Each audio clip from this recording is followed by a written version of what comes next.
We've all seen a bright yellow wet floor sign, and chances are we've all seen someone march right past it, step onto the slick tile, and end up flat on their back. No one puts up those neon plastic cones because they hate fun or want to boss people around. They put them there because they know a hazard is ahead, and they want to keep you from getting hurt. In the Bible, specifically chapters 19 through 22 of the book of Isaiah, God had a hazard to point out. To do it, he used a prophet, a man named Isaiah, as a living, breathing warning sign. Isaiah's message was directed at specific ancient nations. He delivered warnings to places like Egypt, Babylon, and even his own home of Judah. These regions were speeding toward disaster. The people living there were violently mistreating their neighbors, making arrogant choices, and tuning out God entirely. The words God gave Isaiah to say are tough to read. But like a neon sign blocking a dangerous hallway, these heavy messages were dropped squarely in their path to save them from a devastating fall. Let's look at the message to Egypt.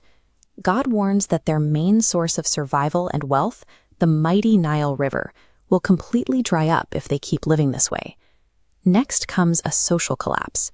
Egypt's leaders and famous advisors become dizzy and confused, giving terrible advice because they have stopped listening to God. To make sure they pay attention, God asks Isaiah to do something shocking. He tells the prophet to take off his clothes and his sandals and walk around barefoot for 3 whole years. It was an uncomfortable, impossible to ignore display. God wanted to shake awake anyone trusting in Egypt's military muscle instead of seeking protection from him. When you rely completely on your own cleverness and resources, ignoring the directions God gives, you end up at a dry, confusing dead end. God also issued warnings to his own people in Judah, a place the text calls the Valley of Vision. He told them major trouble was marching their way. Instead of crying out to God for help, the people panicked and tried to build their own safety. They actually tore down their own houses so they could use the stones to make their city walls thicker. Then, instead of returning to God, they threw a massive, chaotic party. They filled the streets with noise, slaughtering cattle, drinking wine, and shouting, "Let us eat and drink, for tomorrow we die." They tried to block out God's warnings with thick stones and loud noise. But when you ignore the master builder and try to secure your own life, you set your own foundation up to collapse. Hearing these warnings, you might wonder, is God simply angry with these people? Or is there a different reason behind these intense messages? In chapter 19, the text reveals a massive turn in the story.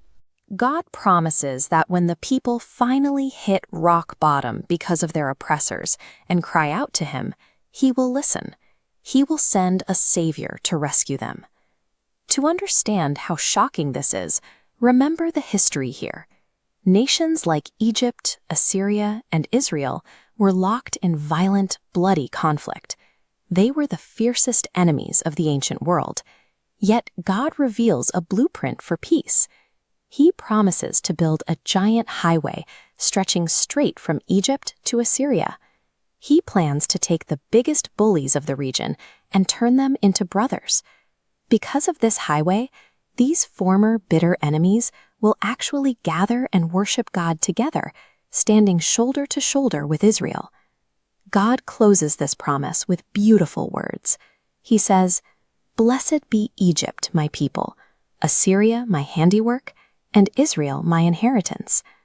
God places tough warnings in our lives to grab our attention before we get hurt.